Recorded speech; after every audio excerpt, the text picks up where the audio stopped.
What is up, everybody? Happy Wednesday evening. Hope everybody's doing well. Krista, how in the world are you doing tonight? I am doing really, really good, honestly. Good.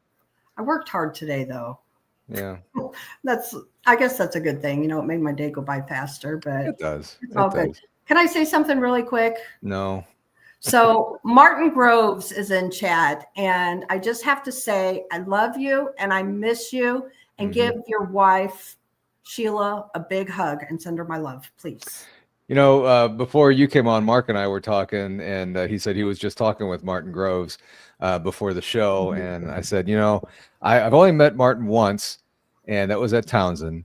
And it was like I had known him forever. I mean, he's such a great guy. I wish I could have spent more time talking to him there.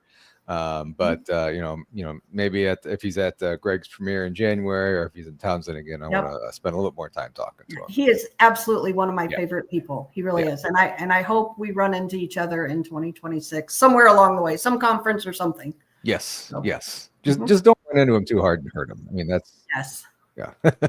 Yes. All right. Here's his response. Thank you so much. All right. Yes. All righty. And by the way, his wife makes the best cake. Just saying. What kind of cake? What kind of cake are we talking about here? Coconut. Coconut? I like coconut cake. She does. Martin Groves, I love coconut cake. This is your subconscious talking to you. I love coconut cake. Yes. There's a bakery here that makes coconut bread, and they actually stopped doing that for Christmas for the rest of the year, after right before Thanksgiving. And one of our customers would always bring us in a thing of coconut bread and coconut toast, and man, it was good. It was good. So Yep. Anyway. Yeah. Coconut bread. Coconut cake. Anyway. See what happens? Wifey says she will send us a cake. I don't know where that came from. Hi, JoJo. Okay. Anyway, before we have Mark and Mike out here from Night Vision Paranormal. We're going to talk about LBL and all kinds of cool, fun stuff down there, all kinds of wonky stuff. But before we do that, we want to remind you guys about this benefit that we have for Adam and Brittany Whited from Half Inch Wrench Crew. And Krista, if you could talk about it, I will go grab the flyer. Yeah, so it's December 13th. We're holding a benefit for Adam and his family from Half Inch Wrench Crew. Adam's been really good to us, and this is the least we could do. Super nice guys. You'll never meet a more humble person. Right. And they lost their house in a fire, as most of you probably know now, on Monday morning. And on top of it, just, like the kids, it's Christmas, there's just a lot coming up. So we figured, as a community, we could come together. If you can't be there, if you could share out our flyers and, just and pray for the family, because they definitely use prayers. But it's December 13th. It's at Emmaus Village, and Emmaus, it has a trifecta going on. We have everything there from ghosts, because it's a very haunted location. We have had Bigfoot. We have howls that I was told is actually by a dog man, which about as a crow flies a mile or so away, there is a road that I nicknamed Dogman Road, because a dog man was running along a car on this road, which is right out there. And then I kid you not, we were out there one night, and we were Bigfooting, doing some stuff in the woods, and look up in the skies. Started watching the skies, and we seen over 20 UFOs. I kid you not. I'm not BSing either. So my friend Terry had a app on her phone that tells you, the planes, the planets, the satellites, things like that. And they all kept coming up unidentified. So it was cool. I mean, we watched things burst into different things. It was the craziest thing. So anyway, the benefit is December 13th. Tickets are super cheap. Paul, you can attest. $40. Yep. We usually double that for a regular event out there. Yep. And that place is huge. You get a ton for $40 going there. You do. Just to go in there. There's over 300 acres to investigate there, and including a cemetery. and we have a Jeep to drive you up to the cemetery in. So it's just going to be a great night. We have music around the campfire. We have some warm rooms. We've got like hot cocoa, coffee, things like that's all included. So if you can come out and help for a great cause. If not, please share our post and pray for the family because they can sure use it. And if you can't make it to that benefit, we have a GoFundMe page set up. It's pinned to the top of the YouTube chat there. So if you can't make it to the event, there's that GoFundMe page for Adam and Brittany and the kids. And if you can't do that, that's completely understandable. Prayers are always welcome. So absolutely pray for them that everything works out good for them and they can get back on their feet here very soon. So and then tomorrow night on Blondes and Booze, we the four of us have talked about all of the donations, the super chats, super things, all the memberships that people buy. All of that money too will also go directly to Adam and his family. So. Same thing that's going to happen here last night. We're going to do that again tonight. Anything that you guys raise, super chat, super stickers, whatever, that's going to go right to them. So last night here, we did about over $50. Cool. Let's do that again. Let's see if we can beat $50 this time. So we'll see. But anyway, guys, we have a fun show tonight. I'm going to bring Mike and Mark out. Here we go. There's Mark. How you doing, sir? Hi, Mark. Excellent, sir. Hello. Welcome to the show. And here's Mike. How you doing, sir? Hi, Mike. Doing great. Glad to be here. Welcome to the show, guys. Thanks for coming on. These guys are with Night Vision Paranormal. First off, I am. Well, you are. Yeah. Mike's. We're both with Pathfinders. There you go, Pathfinders. You guys do a lot of stuff down in the LBL in Kentucky. So real quick, before we get going, whoever wants to go first, tell us a little bit about yourself and how you got started in this. Go ahead, Mark. All righty. I spent 37 years in law enforcement and I retired in January of this year. It's hard to believe it's coming up on a year. And people said, well, you got to find a passion when you retire so you don't keel over and die in 6 months. So I thought long and hard, what's my passion going to be? And it turns out it's going to be paranormal investigations and going out for the big guy. So I'm sorry, you had something? I just said cool. I'm sorry. I spent a lot of midnight shifts on patrol, and I listened for Coast to Coast AM with Art Bell.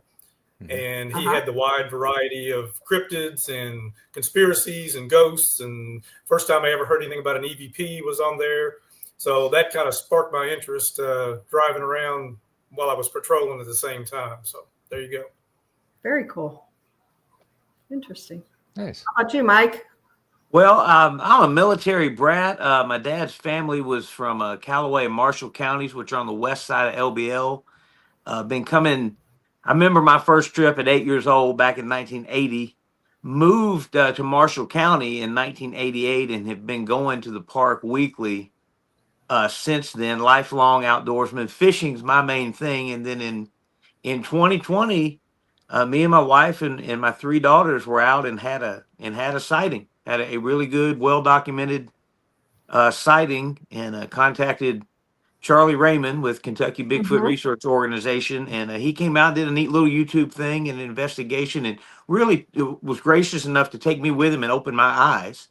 Yeah. And I had seen In Search Of, and I've always been into it as far as watching it. And it just was that guy, I'm going to need to see it. I didn't think people were lying, but I'm going to need to see it. But I got about 38 yards away, the best we can tell with the rangefinder. So I saw it. And so was it a Bigfoot or a Dogman? Bigfoot. Okay. Yeah. And then so I've just become a local resource for a lot of these groups that come down there, because I'm out there quite a bit and just have kind of a pulse on a certain area that I like to go to, and I'm just always glad to help out and talk about it and be involved. Yeah, that's awesome. I too have been to the LBL many times, and actually I've hunted with Martin Groves out there. So yeah, it's better than that. Nope, Nope. not at all. And it's a crazy, crazy place. It's beautiful, touristy by the day, but by night, I'm telling you, that whole place takes on a whole new atmosphere. Yeah. So, Yeah. and for those of you that are watching that don't know, when we say LBL, we're talking about Land Between the Lakes, which is on the Kentucky-Tennessee border. So, And isn't it funny how when you're looking for a quote unquote hobby or passion or whatever, this paranormal stuff, whatever it is that you decide to do, paranormal, cryptids, whatever, it just grabs you, and you meet so many wonderful, awesome people in this community, and just it's just incredible. Absolutely. Yeah, it doesn't let go either. Yeah. No. And that's what I tell everybody. My best friends are weirdos because we all go to the woods and look for Bigfoot and Dogman, Yeah. And, you meet so many great people that, lifelong friends almost that you feel like you've known each other forever. I've only known Krista for almost 2 years now. It's been 2 years.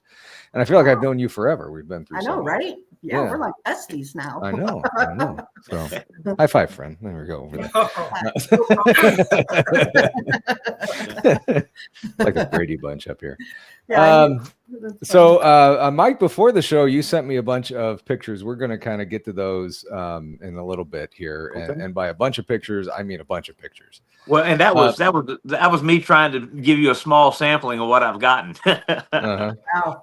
So, I mean, you said one of your first encounters was an actual Bigfoot. what am I trying? Bigfoot encounter. Bigfoot.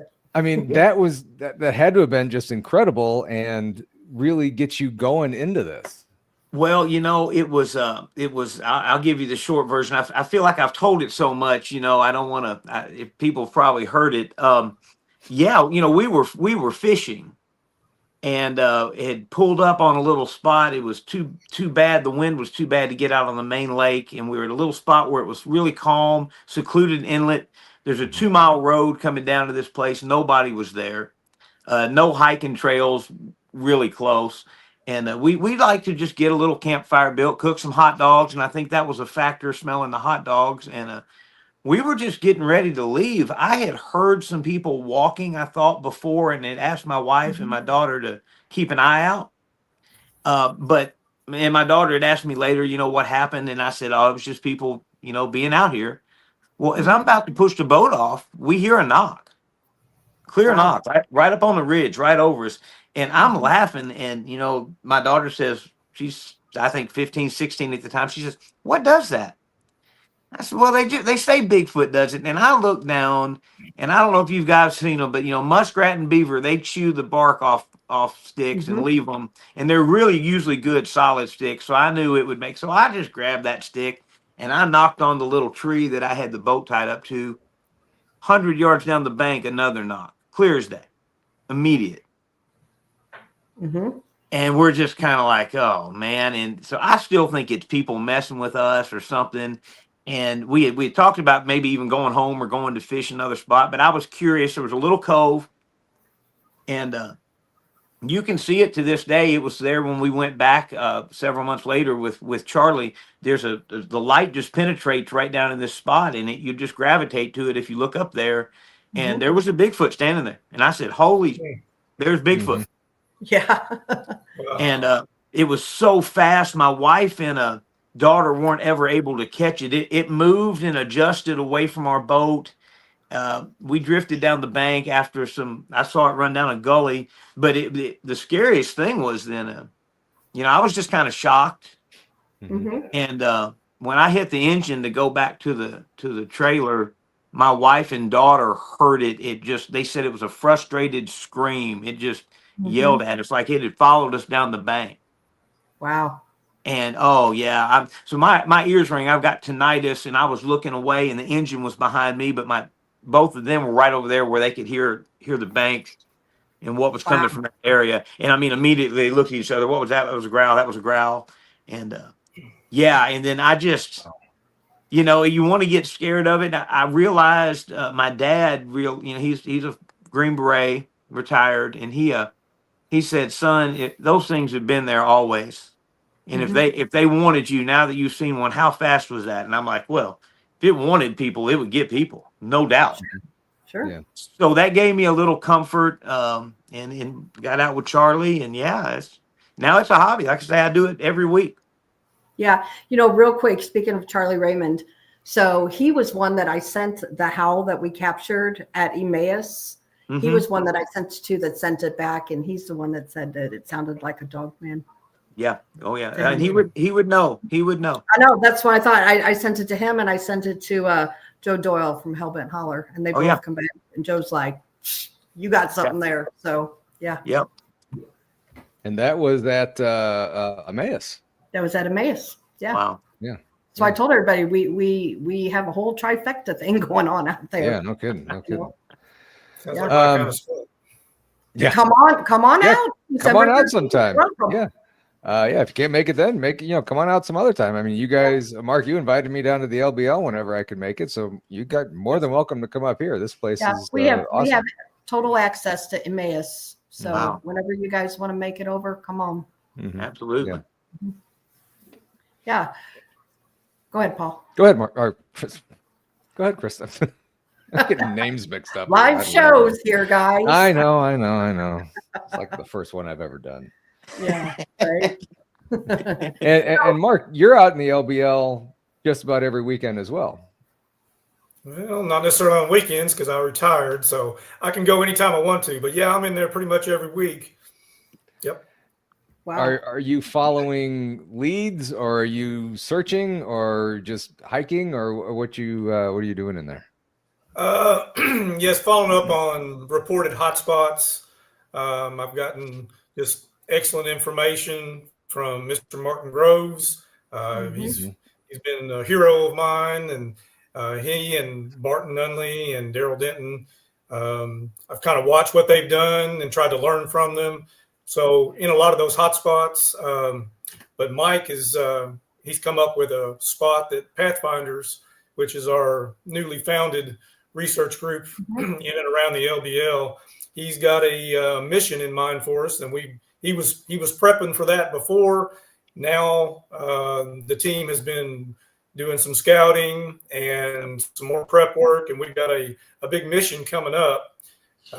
If anybody is interested, they can go to our new Facebook page. It's called Pathfinders, is the public page.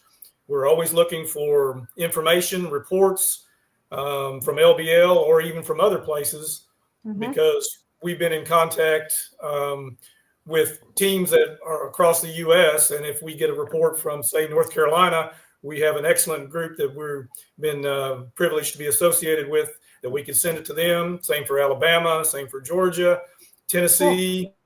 So if they want to go to our Facebook page and send in reports that could be followed up on, we would appreciate it. I actually went, and it's just Pathfinders on Facebook. Yes, The sir. public one will say Pathfinder Public. Yep. Yeah, Pathfinders Public. It's got a Bigfoot symbol on it. Okay. Yeah, and some cuckleburs, and we can, if we have time, remind me. I'll tell you that story. Well, Mark can tell you the story, but we had a the story logo. Yeah. That was our first merit badge for Pathfinders. Was that the logo? That's cool. So I wrote it down, and I will go to join on Facebook. Excellent. But you guys have to join my Blondes and Booze group too. So Absolutely. Already have. okay. Well, thank you. I appreciate that. I'm not blonde and I'm not a boo. I didn't know if I could do it. Am I able to join? You can. Absolutely. You know what? They won't let me co-host because I'm not blonde anymore. I mean, I gotta wear a wig and everything. Come on our show all the time. You know, they make fun of me. I gotta wear a wig and everything. I gotta. He really has wore a wig on my show. I do. I have. Yeah. And masks and everything. And anyway. Yeah. So you guys I don't know. I know Mark was. Mike, were you with the Relic Films crew when they were down there about a month or so ago? I was, yes, sir. Have you seen many crazy stuff that happened there any other time? Oh, absolutely. And I'm so glad Mark was with me. I was speaking at the Squatch Out and met Mark, and I told everybody I don't like to go out at night. I don't usually ever do it by myself, but a lot of the crews, when you come in, if you're safety in numbers, and so we had part of the Kentucky Bigfoot Research Organization. We had a small group that can get down here pretty quickly, and we had just decided to do our own thing, and get together. But this might have been one night at the Squatch Out. We went over to Martin's spot, and Mark was with me right behind me. I think this was the first time we were out, and we go in there, and immediately 3 orbs come down right off the hill. Several people saw them. They change orientations, change, positioning. I saw something coming behind us. Mark had a FLIR. They get by these trees and they'll blend in. The heat signature sometimes will just barely be different from the tree. It's almost like they can control it. And we all heard stuff. They're watching that. And I looked down this creek, and low to the ground coming around a berm. I actually went back in the daytime to check it out. I saw the 2 red glowing eyes. I called them demon eyes. Wow. And they jumped back. Mark wasn't able to turn and see it quickly enough. He was right behind me, but the group in front of me, I said, we've got to get out of here.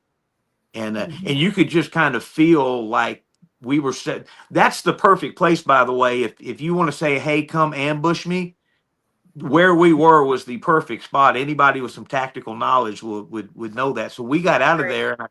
I tell everybody, we went up to a cemetery that's right up the hill, and the cemetery felt better and gave us a sense of relief. That's how scary this moment was. And so that's just the latest one. I've seen all types of weirdness my whole life. And now that I've had an experience, now I go back even into high school and I realize, oh man, that was probably not just a tree creaking or the wind moaning or a squirrel. Yeah. Yeah, I too have seen orbs at the LBL, and my first time actually going to the LBL was with Martin, and we were sitting around a campfire, and he was telling his encounter, and some people were seeing like white orbs out there, and Martin was there that night. He can attest. Some people were seeing white orbs, some people were seeing blue. I happened to see, and I kid you not, I'm not BSing, I seen a reddish orangish orb, but it was the size of a beach ball. Yeah. And we were at Energy Lake in that campground. Yep. And that was pretty freaky, I got to tell you. And I wasn't the only one that seen it. There was 2 other guys that were there, and they saw it as well. So, I mean, for something to be that big, you think of orbs, you see on pictures or whatever, they can come in any size, any color, Yep. Do you think the colors have different meanings, or that like they're different beings? What do you guys think? Mark, you want to take one? I was just getting ready to ask those very words that Krista just spoke. Sorry, Paul. Hey, that's okay. That's okay. You're good. I love it. I wish I knew. There's got to be something to the different colors, temperature, different intention. I just wish I knew. That's why I'm out there all the time trying to figure something like this stuff out. I get it. Yeah. And the size too. I mean, could that be the size of whatever creature it is? Yeah. I mean, yeah. The 2 times, so I was with Charlie one night as well when we had 3 orbs come in on us. And so when I've seen a lot of them that I thought were interacting with the group, it always seems like they're 3. They change from white to orange to reddish. And then each of those times, there have been 3 more physical beings. When the orbs disappear, then there's been 3 kind of things around you. It's almost like it wouldn't be a tough sell to get people to understand, if there's 3 orbs, you're going to have 3 things around you in a minute. Yeah. Correlation in that. Okay. Yep. You know what I think is interesting too, because I had never heard of anybody like communicating with the orbs until I met Mr. Greg Ogle several years ago. And Mr. Moist himself told me about communicating with one of the orbs. I think he was in North Georgia, but I just find that interesting because it shows intelligence, Yeah. This is also the same guy that communicates with something called sparkles. If we know what that means. An inside joke. Anyway, no, Greg. Yeah, we love you, Greg. Just kidding. Here, actually, JoJo just popped up a question. Do you guys think they use orbs as a means to travel, or do they shapeshift into one? I know they are self-awareness, or they have a self-awareness. Yeah. I tell you what, and I very much was rooted in the physical aspects of this as far as a research standpoint. I am a Christian. I use the Bible to compare a lot of stuff, but I'll tell you, as I got into this, I think I was Brian King Sharp's. I was third or seventh guest on his show when he started. I got to know him real well, and he's the first one that proposed to me, "Has anything followed you home?" And I've got 5 acres of woods here, really secluded, and we get the same symbols and stuff, not all the time, but it seems like the more time I spend in LBL in a spot, it's highly likely I'm going to go in my woods and find some similar things. It's some of the pictures I've showed you. So they've got to be traveling some way. They got to be traveling some way. And I've been here 12 years. So prior to 2020, I've been here 8 years and never seen anything like this on my property. And then as soon as I have a Bigfoot experience, Right. So, you know, I'm So reluctantly believing in all this stuff, but it's happening. So let me ask you It guys has a to be question. some kind of energy, but what kind of energy and how do we measure it is still the big question. Right. And you know what I think is interesting. So my question to you both is, like, I know Mark, you had said patrolling, you've seen things, and Mike,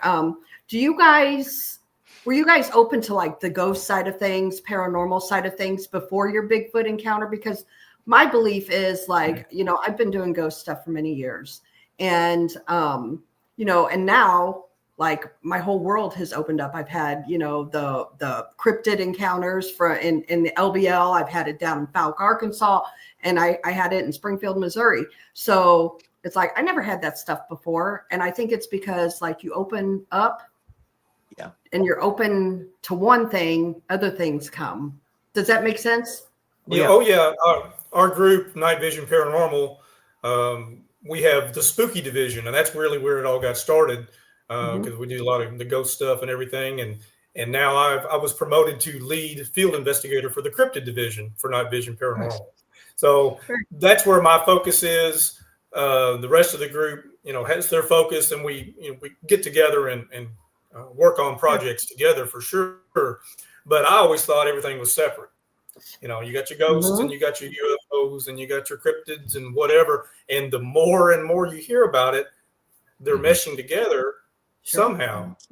And I had not thought of that years ago. You know, I had my shadow person / ghost, whichever it was, that I saw during a criminal investigation, and never considered how that could have come in to the rest of this high strangeness. So that's why I still go out looking, trying to figure this stuff out. There you go. You kind of explained that to me backstage before we started. Can you go into that, the shadow, your shadow figure encounter again? Okay. I think that was pretty cool.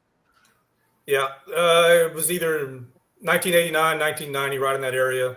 I was working for the Richmond Bureau of Police in Richmond, Virginia.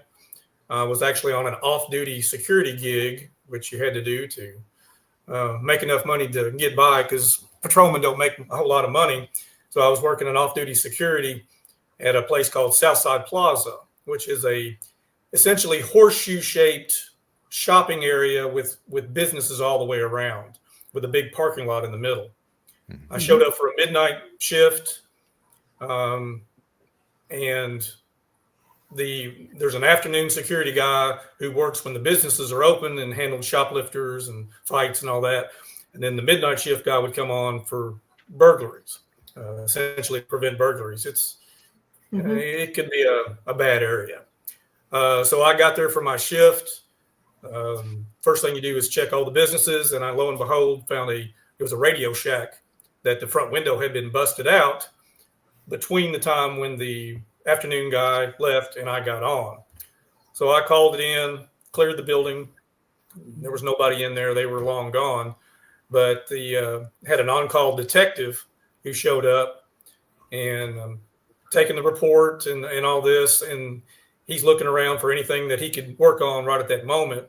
We step outside, look down there's a sidewalk that goes from the Radio Shack down. There was a large grocery store, and everything's closed. This is midnight, 1, 2 in the morning, whatever it was. And we look down there, and there's a dark figure sitting on a bench in front of this grocery store. He had a fedora hat on, and that's all I could see, but he was sitting there. And the detective looked at me and he said, "Did you talk to him as a possible witness?" And I said, "No, I didn't know he was there." So as we were walking towards this dark figure sitting on this bench, and there's lights there's a lighted, it's walkway, but there was lights over us so we could see, and there was lights in the parking lot. And we were within 60 feet, and this person disappeared from the bench in front of us. Wow. So Man. we stopped, looked at each other, and said, "Did you see that?" And he said, "Yeah." And he did too, because if I was by myself, I would have thought I was crazy. Sure. So I don't know if the fedora hat kind of goes along with the shadow person or if it was a ghost, but I can tell you there was something there, and then it disappeared right in front of both of us. So that kind of got me started on all this. Yeah, Wow. that's awesome. That's freaky. That is really crazy. You saw the Hat Man. Sounds like it. At the time, I had no concept of what that was. I have since heard that term a lot, so I don't know what it was. I just happened to run up on it. How did you feel? Were you scared, or did you have a overwhelming feeling of dread or anything like that?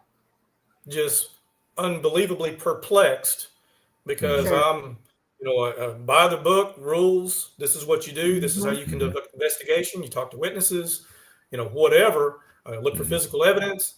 And no, I wasn't scared. Just absolutely perplexed.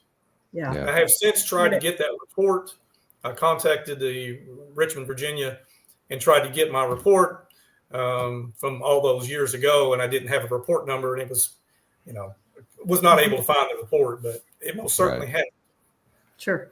Right. Yeah. My wife had a Hat Man experience just outside the store over here, and this was 16 years ago, and we'd never really heard much about the Hat Man until I started doing this. And we always called it the Amish guy, because she thought it was an Amish person with the hat and the long coat and everything. So anything that happened in the house, we thought it was Amish guy. And, lo and behold, could it have been something else? Could it have been crazy stuff happening that we didn't know about until we started doing this? But anyway, here's that Pathfinder's public Facebook link. Yep. And I did actually go on and I joined your group. All right. Sweet. Thank you. So if anybody has reports they'd like for us to look into, please send them to us on that page. Yeah. Well, I have one request. Next time you guys go over to the LBL, I'd love to join you guys. And so would Brandy, Absolutely. I know. So Yeah, come on. Standing invitation for both of you. yeah, Absolutely. that'd be great. I'm taking you up on it. Don't know when, but I will. So yeah, because I Please haven't been do. there. You all have been out there. I haven't been out. I haven't been out there. The only really cryptid thing that I've ever seen was at Emmaus when we found that the footprint out there, and that got me hooked into all this stuff. Yeah. Even more so than I was.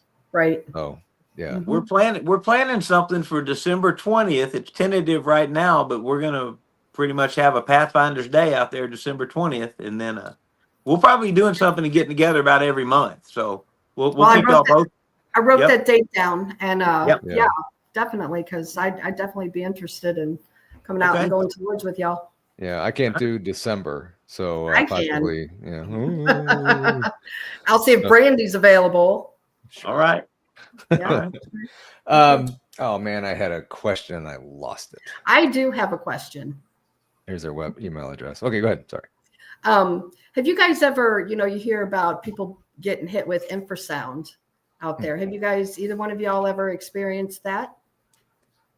I have not, but I've gotten some good information from Mr. Martin Groves. Yeah. How many times that it's happened in the locations, and I've visited those locations, and I have not had that. Mike, have you? Yeah. I've talked about, so I'm sensitive. I'm sensitive anyway, but not the infrasound has never, or I've never been zapped. Now, Marco, he looks at me sometimes. I'll be like, okay, and he's like, is this one of your feelings, or can you actually see it? Right. So, but I was going to say Martin has had he's got a spot, and it's right there. I think multiple times. Multiple times, yes. Mm-hmm. And you hear stories. Go ahead. just going to say this is how sensitive I am, like that. So I need people like Mike and some other sensitive people to kind of help me out there. Yeah. Yeah, you hear a lot of stories of Bigfoot encounters where, you know, they come relatively close, but they don't actually, you know, interact too much, and they don't seem too threatening to the people at sometimes. Do you think that there's good and bad Bigfoot, or they just seem to be warning us or protecting us? So I've got in this area, there's one, and I think there's probably multiple, of course. Monongahela did a sound analysis for Charlie in close to this spot and felt like there might be as many as 6 in this area. And we've had about that many different size prints that we found. One of them, I call him Grumpy. And he'll throw stuff, he will storm off, he will follow you down a hill and let you know he doesn't want you in the woods. And this is during the daytime. So the rest of the time, I think they're very curious. I think they want to observe us. We might be their entertainment a bit. I think if we see one, it's at their leisure unless they're taking a calculated risk. I think they know what firearms are, but I think they also, you know, I didn't go out at night a lot. I don't like to because I think that's their hunting time. And if I was starving for 12, 14, 16 hours and somebody got between me and my food, I would be a different person as well. Yeah. So Mike, I don't want to. Didn't you think there was some difference in between adult and juvenile in their behaviors and aggressiveness or inquisitive and being inquisitive? Absolutely. And so this is the 19-inch footprint I found. Dusty Gonzalez found an 11-inch one, which you think could fall into the human side, but it's clearly a barefoot track. Mark saw it. And then I've gotten them from 13, 15, and 16 inches. So, Wow. And I think they all act different. I think it's the big males that are the grumpy ones, based on my experience. Yeah. And that's the area that our upcoming mission is going to be in, correct? Yep. Yes, sir. Great. So on the line of footprints that you mentioned, let's talk about some of these pictures that you sent me. Let's see. I got the one queued up. Hang on. Let me bring that out here. Let me see if I can see. Oh, yes. Now that's just a recent, and there's actually several others. When you get into the dog man wolf side, right up at that's my foot. At the top of my foot, you can see a standard coyote print. Right here. And then beside my foot, you can see a 4 to 5 inch, clearly a wolf. And I had heard, I think I heard this. I think I heard a pig something got killed across the bay, and that's why I was over there the next morning and was only able to come up with this one print. But yeah, that's we've seen wolves. Everybody that's been out has seen wolves, and then you get into that. What type of dog man is it? Is it, one that looks like a wolf? Is a walking wolf? Is a half man, half wolf? But this is very common. There's something leaving a big wolf-like track all over the spot. Yep. Yeah. Wow. Yeah, that's down in a little sand berm. I didn't get a real good comparison, but that's one of the 15 to 16 inches, and you can clearly see it. Oh yeah. Oh heck yeah. You can see the toes and everything. Those, yeah. Wow. And I've tried to cast that one. I've got a cast behind me. It's not a good one. I was a rookie and didn't realize that most casts do not turn out the way you want them to. Right. And was really upset. I don't cast a lot. Randy Brooks cast the last one we found. I think they look better in the pictures. But yeah, so that's, that this is common. I don't really measure or take many pictures anymore because it's pretty common in this area I'm at. Yeah, that's very cool though. Yeah. Yep. So there's there's another one. Yeah, that one's in hard gravel. That was a road crossing. There was just one, and you can kind of make it out. The gravel ones are really hard to see when you get in the creek beds and stuff as far as in the pictures. But when you're there, they stand out at you pretty easily. There's another yeah. one. Oh, wow. And some leaves. Wow. Yeah, so that one my wife found. That's a still from a video. I was actually tracking it. That was a track line. We've got 4 in a line, and it just crossed the creek. That was clearly a barefoot print. It was February. It's about that one's about 13 inches long. I didn't get in there and measure that one because I had measured others on the video already and assumed it was the same individual. Yeah, that's one of my favorites. Just to clarify, when you say bear footprints, you're not saying BEAR as in a bear, but bear as in no shoes. Correct. Good catch. Good catch, Mark. Yes. BARE. Yep, that's correct. Yep. Naked. A naked footprint. I knew what you meant. I think this is the one. This one's my favorite one that you sent me. Wow. Yeah, I think that thing's huge. Yes, we cast. I can't remember if that's the one Miss Elizabeth or Randy cast. I believe that's the one. I put that on my personal Facebook, and a guy named Randy Brooks. He's one of our Pathfinder administrators. He lives down. He's a couple hours away. He said, "Mike, I'll be there tomorrow. We've got to try to get a good cast out of that." Unfortunately, it did not turn out great, but that's one of my favorite prints as well. Yeah. Yep. Wow. How long is this one, or how big is this one? Again, 17, right at 17, depending on where you decide the toe and the heel is, between 15 and 17 inches, and they're all around 8 inches wide. Some of them are a little wider. Yep. And how deep is that one? Because that one looks pretty darn deep. It's casting a shadow. We put that stick up there. We were just getting ready to cast it, so that stick on the left was just to hold the plaster in. But they're all usually a couple inches at least deep, so sunk in. And yep. Wow. There's another one about 16 and a half, 17 foot. There you go. Yes, sir. Wow. Yep. Wow, that's incredible. And that looks like it's pretty solid ground too. That's in a place. I've got a couple places, and I've done some videos. I've got a YouTube. I don't get, advertise it or try to monetize it, but I put stuff on there sometimes because you'll hear why only one track, why only one print. And these people don't understand what a track trap is. There's places like that. You can be 6 inches to the left or right and jump up and down all day. I weigh 170 pounds, and you won't leave a mark. Right. But you're in these specific spots, and you're going to leave a deep impression. And so I've showed videos of some of those on my YouTube. So why only the one print? There's we've gotten as many as 8. I think they intentionally they know, just like us. We don't want to go stepping through the mud and the slop, and I think they try to avoid leaving prints. Then you get into the interdimensional stuff where you're following that perfect track in a line of mud, and then they're gone. They're gone. So that's a great lead into this question. What are your thoughts on the portals, them using the portals to travel wherever they go? Yeah. Mark, you want that one, man? I would say there's nothing that blows my mind more than that a portal appears and something comes out of it. How does that work? Why that location? Why in front of this particular person?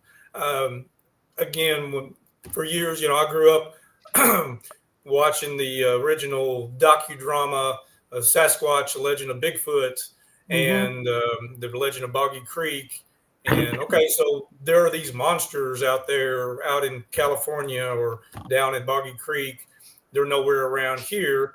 So from all that, and the first time I ever heard anything about a Bigfoot cloaking, I thought, what?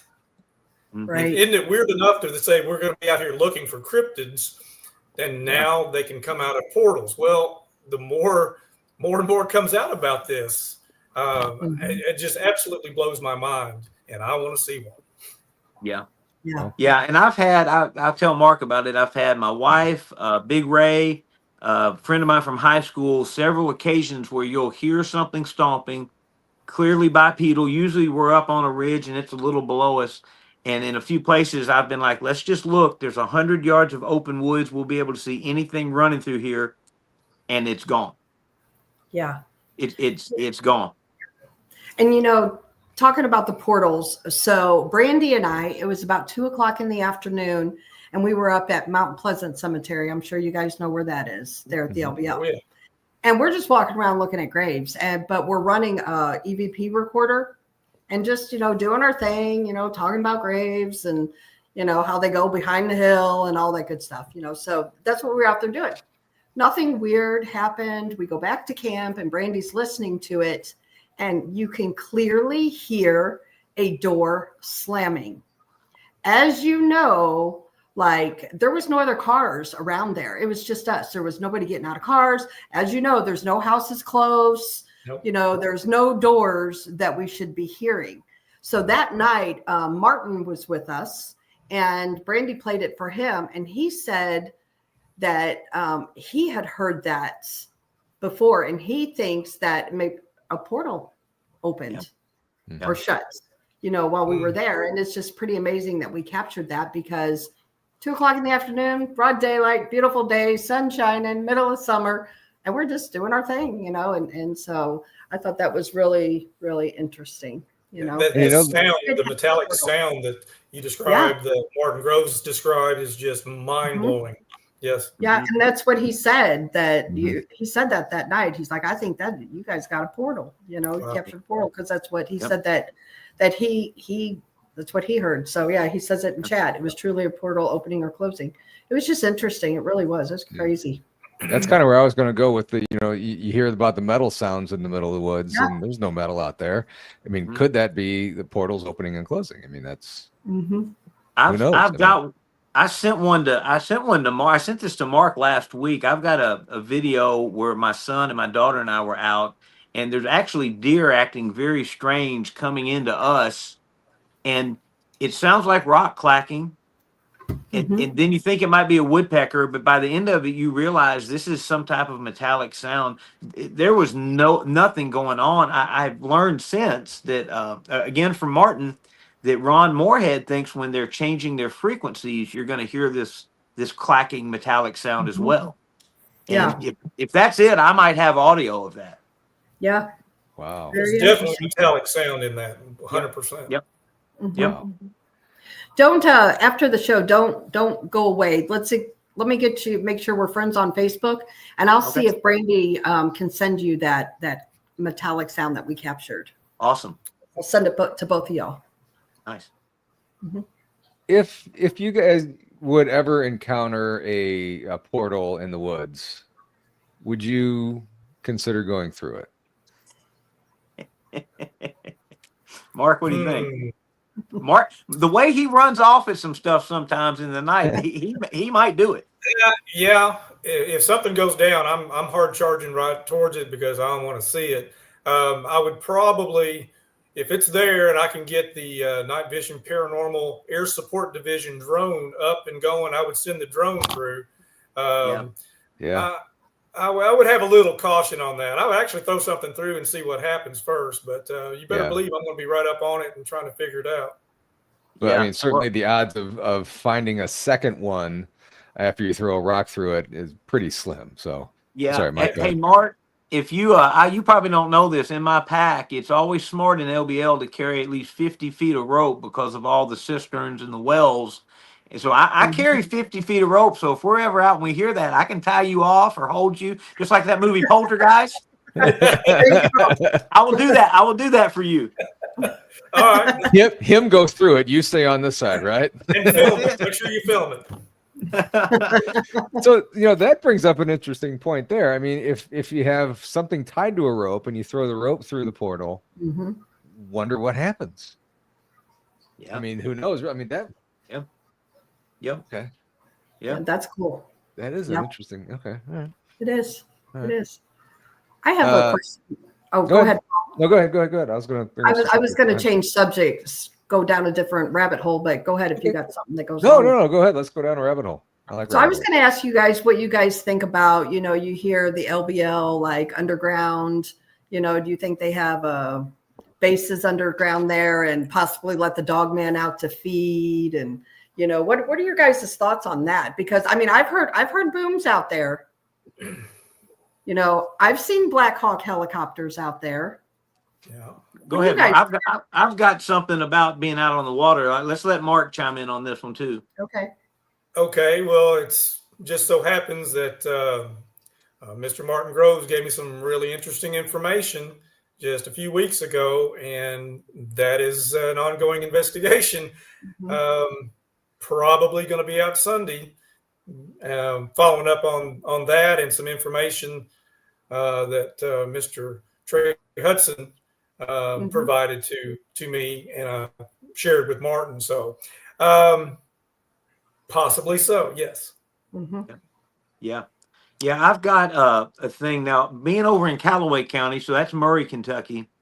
There's always been rumors of tunnels under the lake, and there's a spot where they say, and Barton Nunley touched on this, got a letter from a guy that kind of confirmed this. I have been down this road and had the black trucks just appear on you all of a sudden. Thank God I was leaving and have never seen, but there's a spot like that over in Callaway County. And being out on the lake, there are rogue waves on Kentucky Lake. There are days on Kentucky Lake when you can see for miles, there's no boats, there's nothing, and a 2 to 3 foot wave, 20 to 30 foot long, will just come rolling across the entire lake. Oh, wow. Clearly, something underneath the water is causing these disturbances, and it gets masked a lot because of all the boat traffic. But I'm telling you, there's something going on underground over there. I believe that too. Yep. Yeah. And, I know there's a lot of talk about, bases underwater, UFO bases underwater. I mean, could that be a possibility too there? I don't know how deep the lakes are there, but I mean, could that be something there too? Yeah, it's there's 60 been UFO reports from there too, yes. Yeah. I think out there, anything is possible. Right. It is. Right. Yeah. And out there, I think everything's connected too. Yeah. Yep. Absolutely. Yeah. It's one of the most craziest, mysterious, interesting places I've ever been to. We were sitting, Mark. We were all at the campfire one night a couple weeks ago, and the entire sky for miles just lights up. And the people. Oh, there was no sound. I mean, bright as day. There was no stars were out. It was not a natural occurrence. Just a huge flash. Yeah. Just crazy. It's crazy. Interesting. Really, all you gotta do is go sit out there, build a campfire, and just sit out there and be quiet, and you'll learn a lot. You sure will. Wow. Yep. All right, I'm packing my stuff. Let's go. I'm going out there now. All right. I can be there in 15 minutes. Yeah, it'd be a little longer for me. I wish I could though. It's only 3 hours, Paul. It's not that far. I mean, it's 9:30. By the time I gotta get my beauty sleep. Yep. You can tell I don't. Anyway, we have some more pictures here. I think these are where we at. Gonna get the F up. These are tree pics. Yeah. I find these pretty darn interesting. How they they don't fall this way. No, they don't. And, I took Mark out. We found actually some good ones. He and I and my daughter went to scout some new areas. So I purposely go, I'm always checking myself. I'm always trying to debunk, and I'm trying to go in other areas and see if I'm seeing the same stuff, because if it was natural tree fall, it would be falling that way all over the park. Sure. But we keep finding this stuff, and it fascinates me. Some of the stuff here is big enough that you're thinking it's clearly a marker. But there's other stuff. It's almost like children are being left up on a ridge and being told, just hang out here all day. What are you going to do? If we were all kids let loose in the woods by our parents in a certain area, we'd have forts built and guns built out of sticks, and we would do the same thing as people. And you find some of this stuff, it's so intricate and so woven, it's made by something on purpose. Sure. Right. Yep. And this is a big one my wife found. Even stuff like this, and that's part of a video. I video all around this thing. You can tell where it's been bent and woven and connected together. And I actually found some fish bones by this one, and this is way up on a ridge. They would have had to carry the fish up there to. Okay. Yeah, and the woven, the fact that it's woven, that's like, Yeah. you know, Yeah. natural I mean, tree this fall takes. don't weave. I mean, this takes some thinking and planning to Yep. do this, Yep, absolutely. and Was probably it on more a than game one. trail or anything? Do what? Was it along a game trail or anything? No. These are Wow. usually right on. These are right on the ridge tops. You'll find it's really, if you build something for hunters, if they're building blinds or something, there's a lot of rules around those. And now these ultralight pop-up blinds are so good and so readily available. You don't find hunting blinds or anything like that much anymore. Mm-hmm. You really don't. Mm-hmm. Very interesting. This one looks like it's wedged in between a couple trees. Really good. It is, and again, you can see the lake back there, always up on the ridge top. Mm-hmm. And this doesn't fall like that. No, it had been there a while. Mark, we went up to one last week, and Mark was good to check. It's what I always check when you find some of this stuff is where did that tree come from? Is its root structure right there if it's been just pushed over? And most of the time you can tell they've been carried into the place they're at. Wow. And I don't know why. They were not growing there beforehand. They had to have been moved, and they were in an intricate pattern. So don't know what to think about that. Yeah, that's what fascinates me the most also, because is it a marker? Is it artwork? Is it ceremonial? I met a guy, I spoke up in the Forest County Bigfoot Festival last year and met a guy that's really, really accomplished, but he takes this stuff. He has boxes of it. And the stuff that's small enough, I think I put a couple pictures up there. Some of it's very small. Yeah. And I don't take them, and I've found that they'll be moved then later. Yeah. I think I sent you the picture of the wreaths and the arches, and those have been moved since we found those. Yep. I got those coming up next. This next one's a really scary one, so just be careful. Okay. That little girl is so scary. I'm kidding, of course. I'm kidding. Oh yeah, that's Layla. They're troopers. Boy, I've got Layla, and then I've got Briar. She's 6 now, and Briar is 10. And started that out was just- young. Good job. we had no choice. They've all been with us when we've had. Layla will tell you she has seen Bigfoot's leg. She will tell you if you ask her. I saw his yeg. She pronounces it YEG. But yeah. Wow. I'm leaning forward because I've got my screen on small, so I'm not trying to get closer to the mic. I'm just leaning That was forward. me looking in at the pictures. I had to blow my Yeah. screen out. Yeah, but that was a clear tree break. We thought that one was broken right there and twisted, maybe, and manipulated. So, Interesting. yeah. That's cool. All right, and you mentioned the wreaths. That's bones. Now, what are those bones of?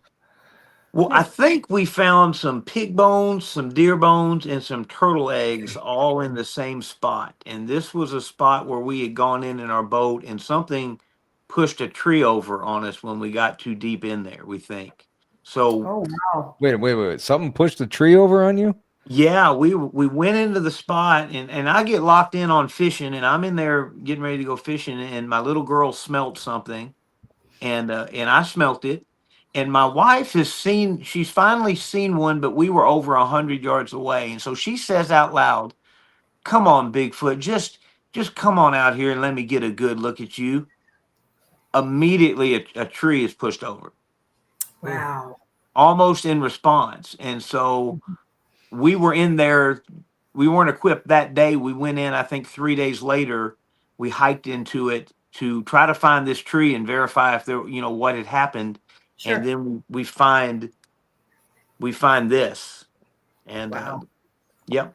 So with that response, do you think it's them, kind of playing with your little girl and thinking, okay, hey, we're gonna give her a little show here? Yeah, yes. There's a spot where we go, the same spot where she thinks she saw the leg of one. that they are clearly watching, especially during the summer months when the lake is full of people. We are their entertainment. We are their entertainment for sure. Mm-hmm. Yep. And that kind of shows me that, you know, if this little girl says, "Come on, show me this, show yourself to me," or whatever, you know, they have some kind of sense or compassion or something that, you know, they want to, you know, show this little girl something. Yeah. And, you know, Yeah. make her happy. Yep. And by the way, those Well, bones are pretty darn clean. So yeah. I have a question for you guys. Do you guys do any type of gifting or anything like that? Have not so far. Go ahead, Mark. I said I have not so far. No, I've heard pros and cons to that, but not yet. I won't either. I won't gift either. Yeah. So I think I've got I think it can be dangerous. Yeah, I've got a spot where we put rocks on a log and we line them up, 15 rocks, and then we come back and they've been moved. I need to take Mark to the spot. I haven't taken him. I've taken Randy and some of my friends, and so they've clearly been moved and put in a pattern. And I have left them Rice Krispie treats, and they have given those back to me. And then I've left them apple cinnamon cereal bars, and they leave the wrapper. Sometimes they take it all. So I've left them stuff just to have. Gotcha. But I've got a knocking stick, and I leave it. They did return a really. I'm going to take Mark up here and show him this soon. It's just a cool stick. It's clearly been manipulated, and I leave it up there in that spot. I don't bring it home. Wow. Yeah, that's cool. Yep. Oh wow! I see the turtle eggs and the skeleton. Wow. Yeah. Yeah. It was and the stick was there. That something's feeding ground there. Yeah, you could see where they dug them out. You could see where they dug them out. You know, they're all opened and cracked. The little turtles don't roll themselves out in a whole egg, and then when they get out, break out of it. You know, so you could tell that something was feeding. Wow. Yep. Wow, that's another long. Yeah, it is. Yeah. Good Lord. Yeah. All right there together. So what do you think that there is? A skeleton of? I think one was a deer and one was a pig. Okay. I think the first one was a pig because it had really short, the ribs looked a lot shorter than a usual deer I think that's just a deer pelvis and carcass. I could be wrong. Yeah, it could be its head. Yeah. Yeah. Mark has found, he found the coup de grace of bones. You want to tell him about that, man? I'm sure. I took Monsters Unleashed. They came from North Carolina, and one of them is from Fort Campbell. That's Tricia. And we went to Martin Grove's encounter site with the plans of hiking around the creeks and all. And 10 feet into the wood line, there was an 11-point deer skull with one vertebrae attached to it. There were no other bones around.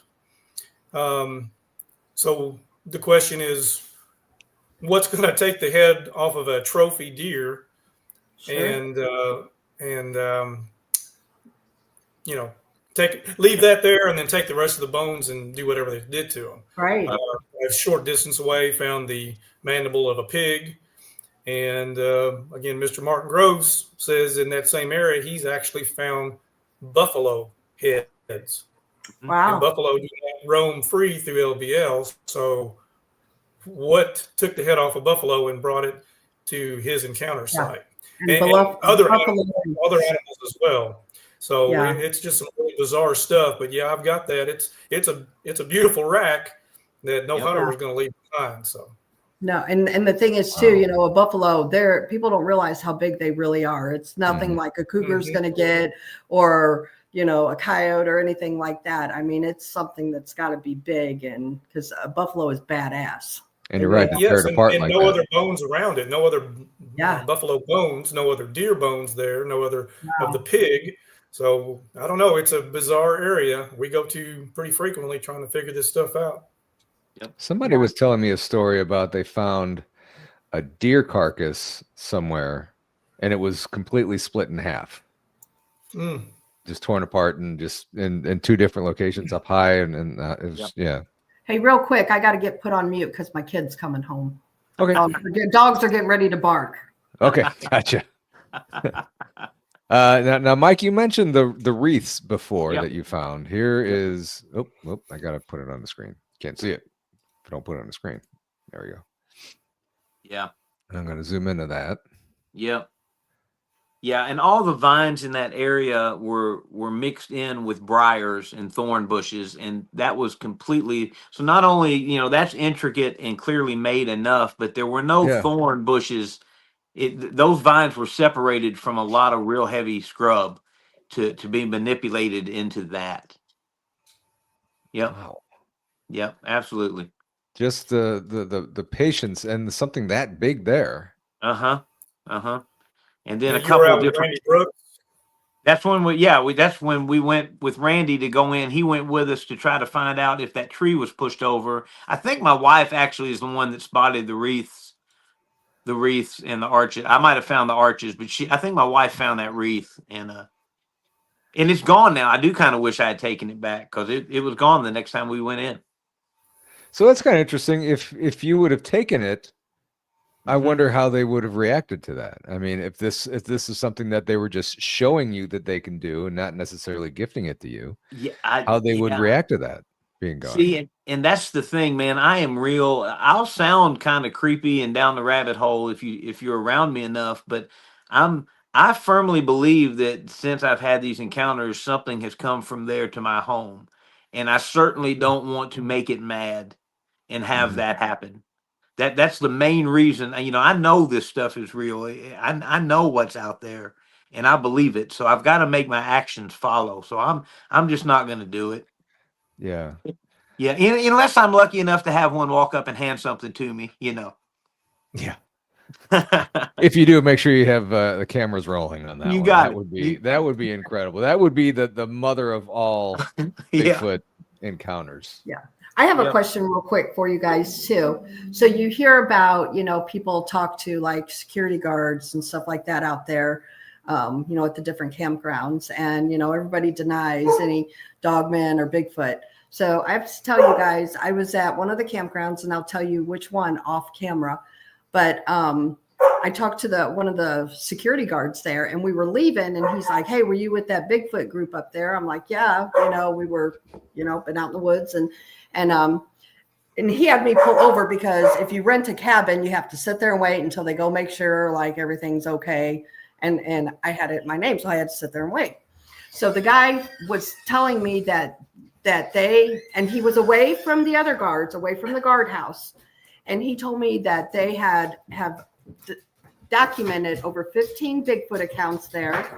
There had been a dogman encounter right there, and there was ghost walking right there in the field. Yep. Wow. So that told me everything I need to know about the LBL. Yep. Yep.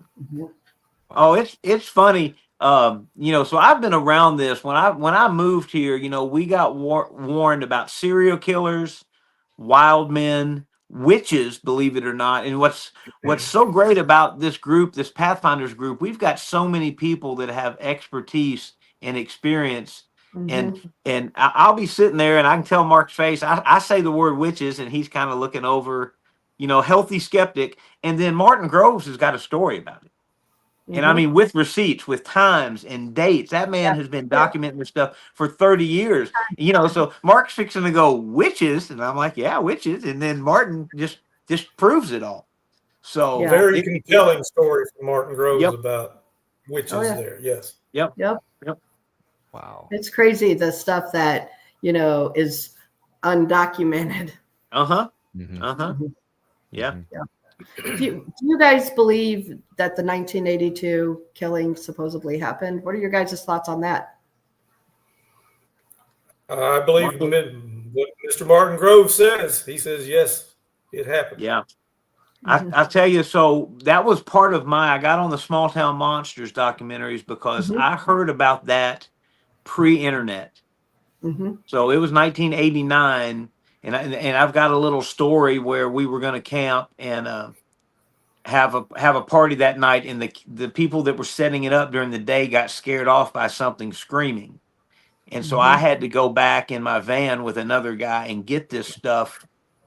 And I did hear the screaming. And Right. a few months later, the person that had set this up came to me and said, "Did you hear about what happened to that family out there where we were going to camp?" Right. And then, so I'm part of a Facebook group that actually just helps maintain the cemeteries there. Mm-hmm. Those, and a lot of those people grew up there, still had grandparents and parents there, and they don't like this stuff. And now I've got a lady that wants to be anonymous that swears that it was a serial killer, that the family picked up the person in Florida, that the person they picked up killed them in the park. She admits it was a cover up and it was swept under the rug, but she says the detective that facilitated all this stuff was a friend of hers, and swears it was something. It was a serial killer. It was just a murderer. But Gotcha. she does acknowledge that it happened. Now I tend to believe, I don't know, but both of those explanations will satisfy me, and I know for 1,000% sure that something did happen and was covered up. Yeah. Gotcha. Yep. I agree with you on that. I do. Mm-hmm. Yeah. Mm-hmm. What are your guys' thoughts on the relationship between Bigfoot and Dogman? Are they enemies? Are they master and puppet? Well, yeah, working together. Yeah. In competition. I don't have enough evidence. Mostly what I have is Mr. Grove's story of his encounter, and they were both there together. Mm-hmm. What were they doing there together? Was there protection? Was it being guided? I wish I knew, but again, that's why I'm out there trying to figure this kind of stuff out. Mike, maybe you've got a different, got an opinion on it. Well, I've got the best natural explanation I can come up with is the relationship between lions and hyenas. Mm-hmm. And I think it's well documented on the nature shows. There's a cordial relationship sometimes. Sometimes they're working together. Sometimes the lion is always the one that's gonna come out on top. Mm-hmm. And so I think the Bigfoot would be the lion, and the dog man would be the hyena. But when you take that next step, and that was a step for me. I tell you what, I've got. I don't know. Let me get this. I don't know if y'all can see this. So I got this print. This was my first print I ever casted. I got it on video, and the whole process, and sent it to Dr. Meldrum. Sent him the video, and he emailed back and said he was very scientific. He never broke. He was very, very good about, if what I'm seeing in the video, if those people are not hoaxers, if this is, he said, it appears to be a print, but I will tell you it's not a Bigfoot print. He said that's not a Sasquatch print. He said the mid-tarsal break was too far up, and there was too much foot behind it. So yeah, and when you get into this stuff, you start hearing dogmen. You hear about police officers. You hear a lot of them that not only do they see them, they pull their weapon and they fire on them. And I've never lived that life, but Mark could attest that's not something a law enforcement officer takes lightly, discharging their weapon. Absolutely not. Right. So it's, I don't know how they work together, but they are together some way. Absolutely. Well, where we had the camp out, the squatch out, and then what I was calling the mini squatch out after that, Martin tells the story of Bigfoot in that bay right there, throwing fish out to a dog man that was waiting there. So if that's not cooperation, I don't know what is. Exactly. So, but what does a Bigfoot get out of that? So one gets food, what's the other one get? So cooperation, all that takes energy and resources. So you've got to get something in return. What that might be, I don't know. Yeah, absolutely. Right. Yeah. It's a crazy, crazy, mysterious place. It is. Yeah. And what I find very interesting with that place is everybody says how peaceful and calm it is during the day, how family friendly it is during the day. And Not so much at night. The It's a exact beautiful place during the day. It really Yeah. is. Yeah. Yep. Mhm. Lots of tourists and things like Mhm. that. Yeah, Mhm. you kind Mike, you kind of mentioned drawing a weapon, and that kind of got my mind thinking. Mark, have you ever been in the woods, or Mike too as well, been in the woods and had to draw your weapon on a possible dogman or a Bigfoot encounter? We heard the stories of Greg when they were in the woods this last time. Something happened with them where he actually drew his weapon, and that scared a lot of people. That he had never had to do that before. But have you guys ever had any encounter like that? No, I have not. I've not drawn my weapon. I drew it many times on duty, but never in these situations. I haven't had that threat. I'll tell you what, I think if in my personal belief is these things are Nephilim related, so they're half natural and half supernatural. They're half of this world, half not of this world. So I think they have needs and abilities in both places, and I do think they can be injured when they're Mhm. fully formed into this world. The dumbest thing somebody can do is going to be, unless you're shooting from a tank, I'm not pulling my weapon. I'm going to pray and I'm going to leave. Mhm. And I've had one encounter with my son. We were in a cemetery. I'll tell you, it's Penninger Cemetery. There's a Mhm. guy in there whose tombstone he was shot in the 30s through the back of the head through a window. Mm. Is L.R. Bannister, I believe, is his name, and his tombstone says murdered on it. It's got a crack through it. And I had my son there because he'll make your K2 meter go off. He'll interact with you a little bit. We think it's him. And we heard something walking. And there's a fence around it, so we heard something walking. And we're like, all right, we kind of know what that is. It came on around the back of the cemetery, so we're going back up to the gate, and it came around this way, but the truck was back over here. When we got to the truck, we hadn't been there a few seconds, and we hear behind us, we hear a growl, just a low guttural growl. I think I would have. I was so close to the truck.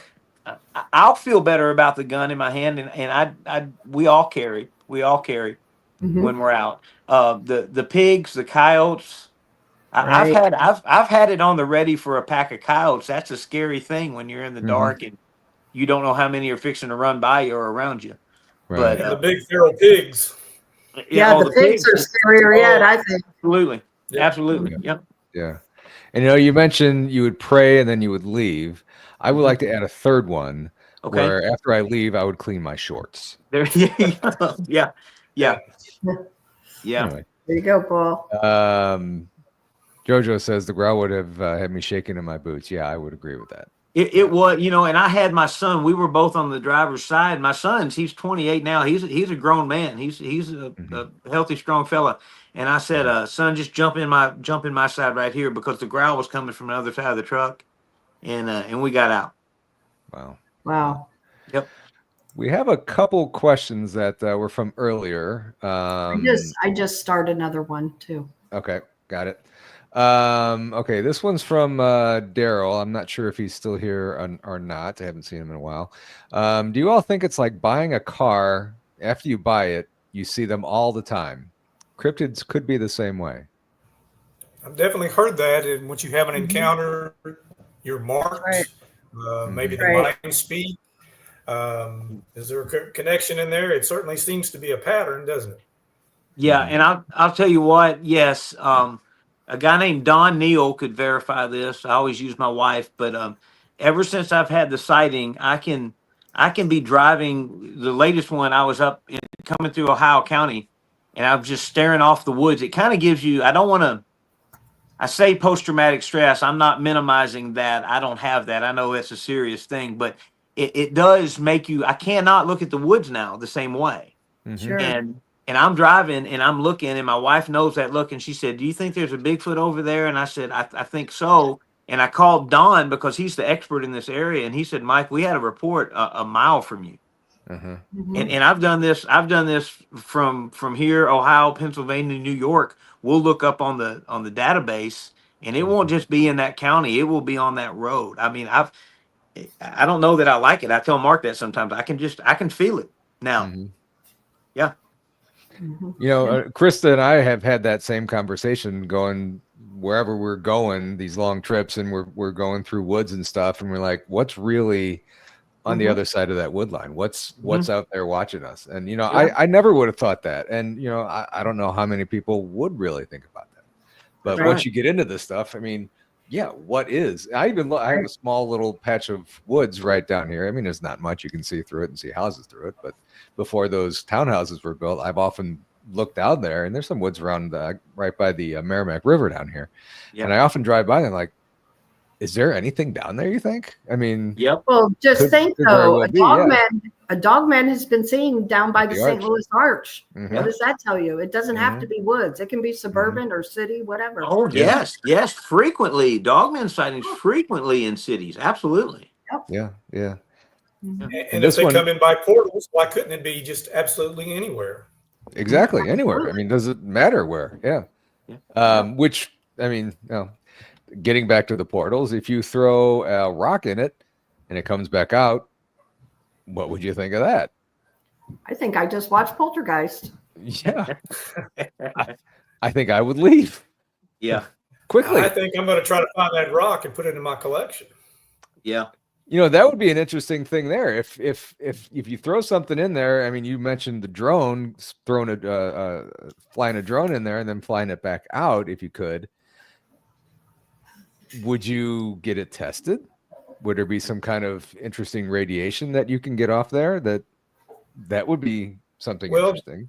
Again, that's something the Seekers group that was with Relic Films at LBL, and they have the radiation meters, and that's one of their protocols. They're always checking background radiation and then looking for changes. And try to correlate to certain events. So that's a very interesting avenue, but absolutely I'd want to get that checked for radiation. Yes. Yeah. Sure. Okay. Was that a Dogman? This was going back to Mike. Was that a Dogman print you casted? I was wondering why or what kind of Dogman evidence has been found at the LBL. Well, so we've got the picture, the print of what would be a traditional wolf, and there's been several people that have actually seen large wolf. Now, whether these can be upright or not, this I don't know what it is. It does look like the if this back part here would raise up, and this pad is small. The stereotypical werewolf, maybe if the ankle was attached here and that part can articulate, maybe. Again, there's legends that go back, and again, Martin's the expert on this stuff, where we're talking about a werewolf now instead of just a dog man. Absolutely. Yeah. But it's basically stories. They reach. I tell one. Before I had a sighting, so I'm a soccer coach. I've coached in this state for over 20 years, and I was at a practice, and one of my players was just in a conversation about the Wranglers camp, and that a lady, and this hit the paper, so this was verified, but a girl was going to run her horse in a field and get back and saw one. A dog man stood up, luckily looked at her and kind of growled and walked off the other way, scared the horse to death. And she was done going to Wranglers, and reported it to the paper. It actually they used Barton Nunley's very famous sketch of the dog man in this article. So you'll get tons of reports. I assume there's going to be hair that will, just like Bigfoot, come back unknown. Sure. There's going to be casts that are debunked or misidentification or something like that. So it's one of those things you just have to experience it or really trust the people you're talking to. I always fall back. We have nothing to gain coming forward with this stuff. Right. People that come forward with this stuff, we have nothing to gain. There's no money in it. You're not doing it for the money or the fame. You're doing it out of curiosity. It has hit you. It has changed your life. I want people to really know what's out there. Yep. And I tell people, don't go messing around at night, especially by yourself in LBL. Right. Daytime's wonderful. Yep. Right. And you do it for answers. I mean, and what's the point of bickering and all this stuff between people in the community here? I mean, it's keep an open mind. Everybody's looking for the same thing. Yep. Yeah, just keep an open mind to everybody, and what I find you might not think is anything worth anything, and same thing, but everybody keeps an open mind, and I'm not saying that. And all pieces of the puzzle.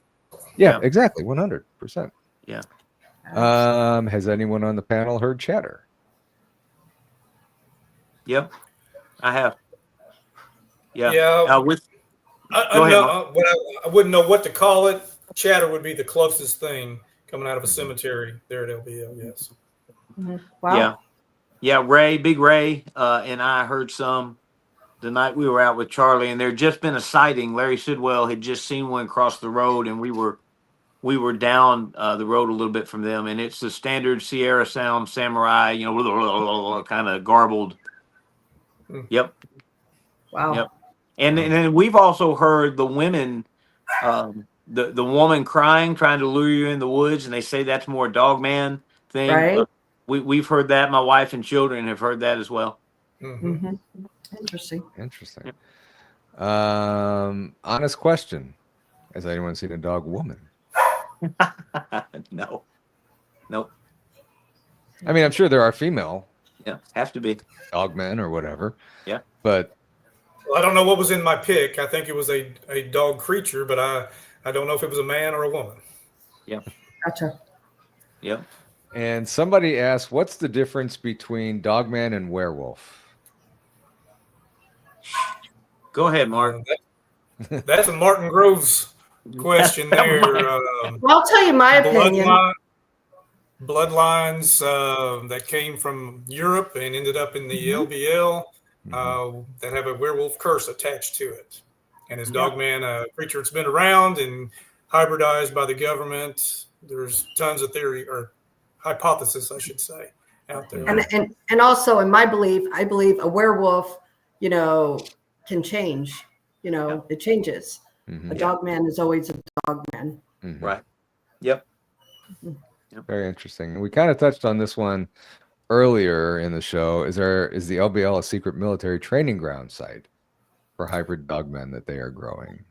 Well, again, they're definitely not going to tell us, but we do have information on a possible underground site that we're going to be looking further into very, very shortly. Yeah, I'll tell you, I've got a few pictures now. So my dad was not just a Green Beret; he was one of the original members of Delta Force, and he worked, and then he was part of a unit called ISA. He worked in the Pentagon for a long time, so real secret stuff. I know what the government is capable of doing. So I've seen them there. There's cameras there that you can clearly tell are not a hunter's game cam. And I tend to just shy away from that and not to say much about it because I think it's one of those things you could dig too deep. Absolutely. Yeah, and there's they're watching, they're listening to things, and if things get talked about too much, I'm sure that they would pull plugs on whatever. Yeah, and go ahead. No, go ahead, Mike. Well, I was just real quick. I talking to Martin about this. I found a deer skull 8 feet up in a tree in a new area I was at. And went back the next weekend, and they had the area where I had parked. They had a fresh sign up that said "Authorized personnel only." Not coincidence. And I haven't been back there since. So, wow. Yep. I don't believe in coincidence. No. Nope. Very interesting stuff. It is. Mark, when is that going to come out about your research there? We were talking about the military thing. Oh, the possible underground location? Yeah. Well, we've got some. I got a location and some backup information from LiDAR.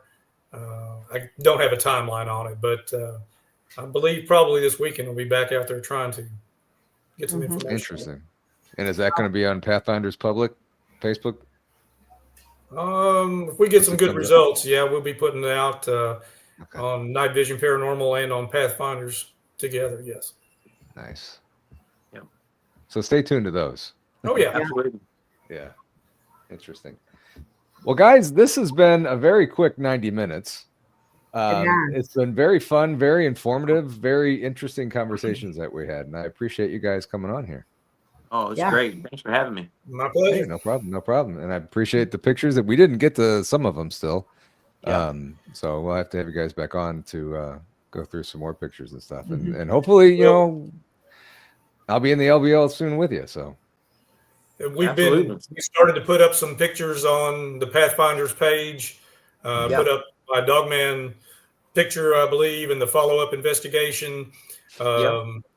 Dusty Gonzalez has put up some pictures. Mike's going to put some. So we're going to be growing the page, Cool. putting out what we find, the results of our investigations, and then looking for input on Yep. new locations, new ideas on where and how to investigate. Yep. Mhm. and Mark, you guys are always in the LBL quite often. Do you guys have plans going outside the LBL to other locations? Oh, sure, we would be open to that. I've been to Alabama and worked with Anita Collier on an investigation down there. We go to over in southern Missouri, southeast Missouri. There's a location there we're trying to get in on. So yes, we would go outside pretty much if somebody needs some assistance, either in the paranormal world from ghosts with Night Vision Paranormal, we can travel. Same with Pathfinders. We currently are focusing on the LBL because Mike has got a really good mission area in mind, and we have a fair amount of experience in there anyway. So focusing there, but could expand if the need arises. Gotcha. Yeah, we wanted to really, you know, with Pathfinders, we called it the Super Friends kind of thing. You know, we want the people that are doing their own stuff, you know, Superman, Batman, Wonder Woman, all going to do their own stuff as well. But when they come together, and we're really focusing on, let's change this research model a little bit and not always just be chasing them through the woods, because we've all done that. And we've got a good area where we think we can test some things out and really get some good corroborated evidence and start documenting some patterns. And if once we get that down, we could probably hope to take that anywhere, you know, in the country. Yeah. Well, again, open invitation to come on over here to Missouri to Emmaus. Thank you. There's ground. There's everything. Yeah. All kinds of fun stuff out there. So. Mm-hmm. And again, we'll be out there December 13th for the benefit for Adam and Brittany and their family. So if you're in the area, make sure you stop on by. And Come also, and hunt with us. yes, or just come on out and hang out. You know, it'll be fun. I might even be singing. No, That'll scare everything away. So we do have music around the campfire that night, Yeah. though. yeah. And I appreciate you defending me on that one, Krista. Thank you so much. No problem, Paul. All right, guys. Mike, Mark, thank you both very much for spending your, what day is this? Wednesday night with us. Wednesday. Certainly do appreciate it. And it's been a fun show. Thank you so Been a much. pleasure. It's been fun. You're welcome. Yes. All right, Thank you, guys. Thank you, Krista, again for coming on here. What do you guys have a show tomorrow night? Yep. Who else? My guest canceled, so we got to come up with someone. Okay. Or it's just going to be the four blondes. Oh, there you go. There you go. There you go. Well, make sure you head on over to Blondes and Booze tomorrow night. Next Tuesday, I don't know who we have. No show next Wednesday night. So we're all okay. So, all right, guys. Thank you all so much for being here in the chat. Thank you, Monsters Unleashed Trisha, for the $4.99. Appreciate that. That's going to go to Adam. All right, guys. Have a great rest of your evening. Have a great rest of your week, and we will see you next time. Guys, thank you again. Good night.